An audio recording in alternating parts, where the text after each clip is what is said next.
Vamos lá, pessoal, para uma pergunta que com certeza intriga muita gente dentro da igreja há muitos anos. Não é um assunto que é só para o meio neopentecostal, pentecostal, mas também tradicional. E a pergunta é a seguinte: crente, cristão, pode ficar endemoniado? ¿Qué coño está pasando? Es la maldición por no cumplirse la maldición. ¿Y mi dedo qué cojones? Pero lo hicimos tarde. Un día después de que cumplieran los 100 años. ¡Qué putada, coño, por un solo día, não! Bom, para mim poder entrar um pouco nesse assunto, eu quero ser breve e objetivo o máximo que eu posso. Eu quero estar lendo algumas palavras do nosso próprio Salvador Jesus Cristo. O que Jesus ele tem a dizer sobre esse assunto? E a gente vai começar lendo a passagem de Lucas, no capítulo 1, versículo 25. Jesus ele diz o seguinte: eu sou a ressurreição e a vida. Quem crê em mim, ainda que esteja morto, viverá. E todo aquele que vive e crê em mim nunca morrerá. Crês nisso? Bom, esse princípio desse versículo a gente pode dar um pulo lá para trás, lá em Gênesis capítulo 3, quando a gente vê que o homem ele foi expulso do jardim do Éden e o que aconteceu foi que o espírito do homem acabou sendo morto. Morto por quê? Pela atitude do pecado. O pecado ele gera morte. E não é só morte da carne não, mas é morte espiritual. Mas aqui Jesus ele está dizendo claro uma coisa tremenda. Aquele que crê em mim, ele volta a viver e nunca mais morrerá. Diz aqui, olha, nunca morrerá, ou seja, um espírito que antes estava morto volta a ser vivificado através de Cristo Jesus. Vamos em outra palavra aqui de Jesus, olha o que ele diz, lá em João no capítulo 10, versículo 28. Eu dou-lhes a vida eterna e nunca hão de perecer, e ninguém as arrebatará, ou seja, ninguém vai tirar a vida de vocês da minha mão. Versículo 29, meu Pai, mas aquele que me deu é maior do que todos, e ninguém pode arrebatá-las, tirá-las da mão de meu Pai. Eu e o meu Pai somos um. Aqui Jesus ele coloca a base do princípio de que a minha vida e a sua vida, quando ela é entregue nas mãos do Senhor, ninguém, nada é mais poderoso do que o Criador dos céus e da terra e que pode tirar a tua vida das mãos do Senhor. Isso é poderoso, gente.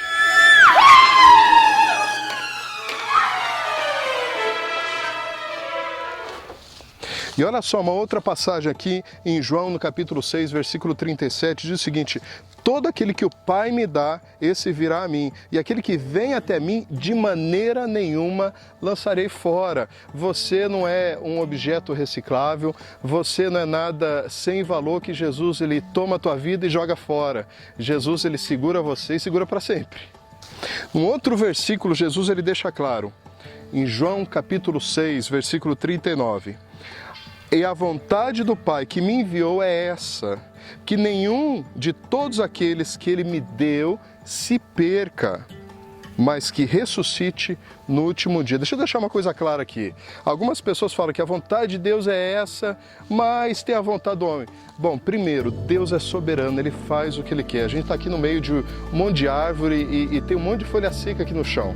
Eu quero deixar claro uma coisa, a Bíblia diz que não cai uma folha sem que Deus saiba ou que Ele permita. Então, se a tua vida está no Senhor e Ele não quer que ela se perca, é dele, você não é mais teu. Bom, para fechar aqui, palavra de Cristo, lá em Mateus capítulo 12, versículo 43. E quando o espírito imundo tem saído do homem, anda por lugares áridos, buscando repouso, e não o encontra, então diz, voltarei para minha casa de onde saí. E voltando, a acha desocupada, a varrida e adornada, ou seja, embelezada. Então vai e leva consigo outros 7 espíritos piores do que ele, entrando, habitam ali, e são os últimos atos desse homem piores do que os primeiros. Assim acontecerá também a essa geração má. Bom, o contexto aqui, Jesus não está falando que uma pessoa aceitou Jesus e de repente abandonou Jesus e a casa ficou vazia e entrou demônios. Não, ele está falando de uma pessoa que ela foi liberta, ela foi limpa por um Espírito que se chama Espírito Santo de Deus, mas ela não entregou o coração para Jesus. A casa continua vazia. Repare que a casa ficou vazia. Dentro de você, você foi criado a habitação, existe um vazio dentro de você. Esse vazio ele só pode ser preenchido por 2 seres, ou um ser poderoso, divino, celeste, chamado Deus. Elohim, Espírito Santo de Deus, ou ela pode ser habitada, é lógico, por espíritos imundos, como diz aqui a palavra de Deus. Eu creio que não é teu caso, né? Bom, agora eu quero entrar aqui um pouco mais a fundo na área do pensamento teológico por um dos maiores teólogos do Novo Testamento, chamado Paulo, apóstolo Paulo. Eu amo o apóstolo Paulo justamente pelas palavras, pela profundidade, pela filosofia de pensamento com esse cunho teológico que Paulo tinha. E ele fala o seguinte, Paulo deixa claro aqui para Efésios, no capítulo 1, versículo 13. Em quem também vós, depois de ouvistes a palavra da verdade, o evangelho da vossa salvação, tendo nele também crido, fostes, atenção, selados. Fostes selados com o Espírito Santo da promessa, o qual é o penhor da vossa salvação, até o resgate da sua propriedade em louvor da sua glória. Entenda aqui uma coisa. Hoje em dia, em alguns países de primeiro mundo, ainda funciona um sistema que se chama penhor. Aqui no Brasil ainda tem, mas nem tanto. Alguns bancos ainda trabalham com penhor. Mas penhorar significa quando você precisa de algum valor financeiro e você não tem, você precisa resolver alguma coisa, você pega alguma coisa de valor e você penhora numa loja ou em algum lugar que trabalha com penhor. E eles te dão um valor por aquilo que você está penhorando. Mas existe uma lei, somente você que penhorou aquele objeto pode retirar aquele objeto de volta.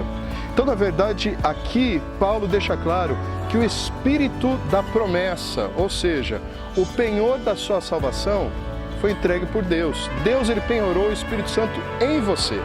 Eu estou lendo para você uma passagem, praticamente um capítulo todo aqui de Efésios, e eu quero esboçar bem rapidamente o que esse capítulo deixa claro. Olha, Efésios diz o seguinte: e vos vivificou, estando vós mortos em ofensas e pecados, e em um outro tempo andaste segundo o curso deste mundo, segundo o príncipe das potestades do ar, o espírito que agora opera nos filhos da desobediência. Preste atenção, o espírito que age nos filhos da desobediência, não no seu caso, entre os quais todos nós também antes andávamos nos desejos da nossa carne, fazendo a vontade da carne, dos pensamentos, e éramos por natureza filhos da ira.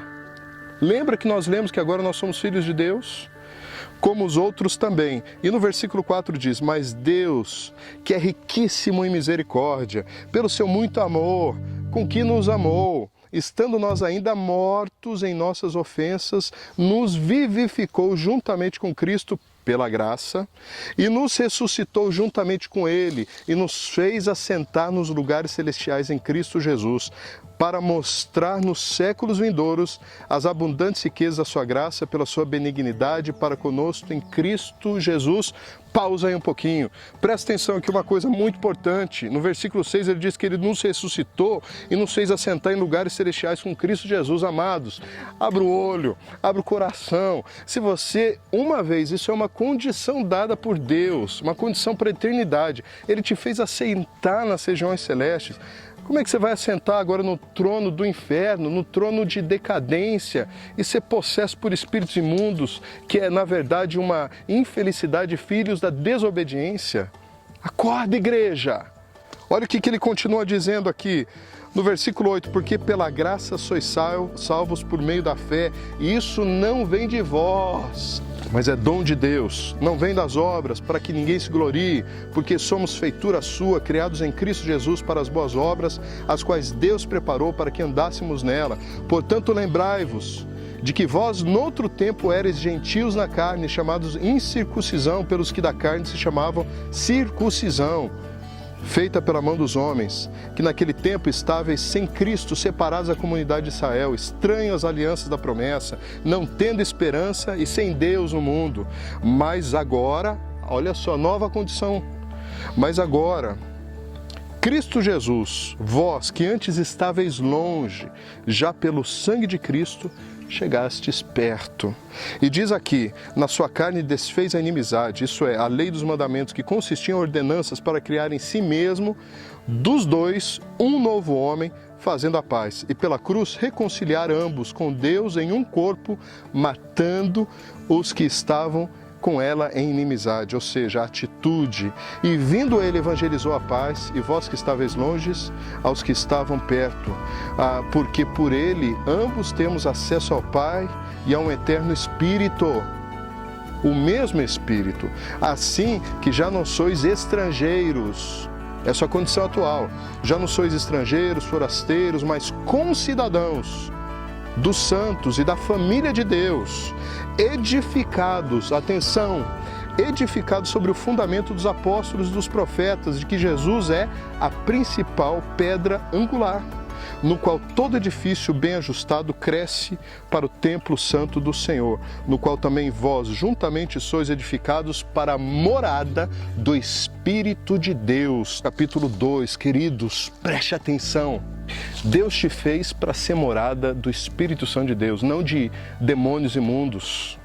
Chegou a hora de você entender que o preço que foi pago por você não foi um preço banal, que pode ser vendido por qualquer coisa, qualquer espírito imundo que não tem autoridade nenhuma, porque você tem toda a autoridade. Qualquer espírito imundo pode entrar no seu corpo e você se tornar uma pessoa, um crente meio termo, horas possesso, horas não. Você é morada do Espírito Santo de Deus. Eu quero falar sobre uma diferença de uma pessoa possessa e uma pessoa opressa. Entenda bem, nós lemos aqui já no versículo anterior, o apóstolo Paulo deixando claro para a igreja de Efésios que você é morada. Morada de quem? Do Espírito Santo. Quem é que coloca o Espírito Santo de você? É o próprio Deus. Ele é o penhor da promessa de Cristo. Quem é que pode tirar esse Espírito Santo? É o próprio Deus. Não tem como coabitar o Espírito Santo e o Espírito imundo dentro de você, igreja. Acorda, entenda isso. Agora, o que é possessão? Uma pessoa possessa, ela não sabe o que aconteceu com ela. Ela não, no momento que ela estava possessa, ela não se lembra de quase nada, praticamente nada do que aconteceu. Uma pessoa possessa, ela perde o controle do próprio corpo, porque ela não está sendo controlada mais por ela e nem por nada, apenas por um espírito imundo, ou seja, por um demônio. Agora, crente pode ficar possesso? O que a palavra de Deus fala aqui? A não ser que você vá de encontro ao que Jesus falou, que a tua vida uma vez está nas mãos dele e outra vez pode estar na mão do inimigo. Não foi isso que Jesus falou.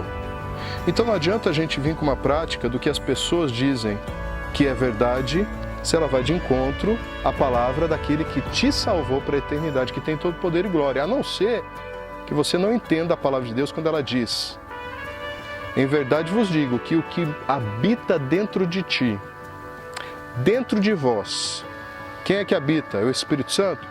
Esse é maior do que aquele que está no mundo.